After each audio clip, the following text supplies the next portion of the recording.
Welcome to my channel explorer Tanmoy.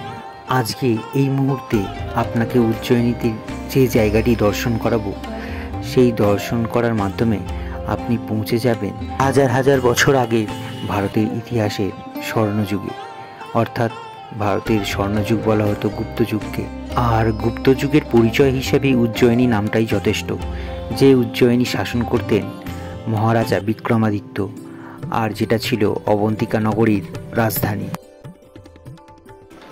আমার পেছনে যেটি দেখছেন সেটি হচ্ছে রাজা বিক্রমাদিত্যের মন্দির, এবং রাজা বিক্রমাদিত্যের মন্দিরের পাশে এই যে আপনার সাদা যে প্রস্তরখণ্ডগুলি আছে, যেগুলিকে সাদা রং করে সংরক্ষণ করা হয়েছে, সেগুলি আসলে কোনো রকমের সাদা প্রস্তর বা সাদা পাথরের টুকরো নয়। সেগুলি হচ্ছে চন্দ্রগুপ্ত যুগে যখন বিক্রমাদিত্য রাজা ছিলেন, তখন সেই সময় তার এই জায়গাতেই ছিল তার রাজ্যসভা, বা তার এখান থেকেই তিনি রাজ্য পরিচালনা করতেন বা উজ্জয়িনী পরিচালনা করতেন। তারই মধ্যে তার সিংহাসন যে জায়গাটিতে ছিল, সেই জায়গাটির কিছুটা মাত্র সংরক্ষণের আওতায় আনা হয়েছে। এখানে 1, 2, 3, 4টি ভাগে যে সিংহাসন যে জায়গাটাতে ছিল, সেই জায়গাটিকে পুরাতত্ত্ব ভাগের সাহায্য নিয়ে সেটিকে সংরক্ষণ করা হয়েছে।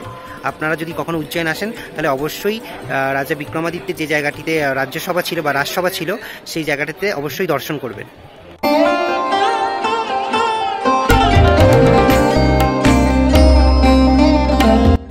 এই যে ছবিতে আমি যে জায়গাটিতে হাত দিয়ে আছি, সেটি হচ্ছে রাজা বিক্রমাদিত্যের যে রাজসভার যে সভাস্থল ছিল, সেই সভাস্থলের কিছুটা অংশ, যেটা বর্তমানে এইভাবে সংরক্ষণ করা হয়েছে, এবং যেখানে সিংহাসনের যে স্মৃতি, সেই স্মৃতি নম্বর 4 দেওয়া হয়েছে। বিক্রমাদিত্যের সভায় যে নবরত্ন ছিলেন সেগুলো হল বেতাল ভট্ট, অমর সিং, শঙ্কু,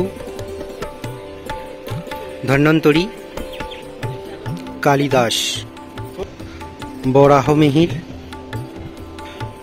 ভরুচি, ঘটকরপর, কশপ্রক।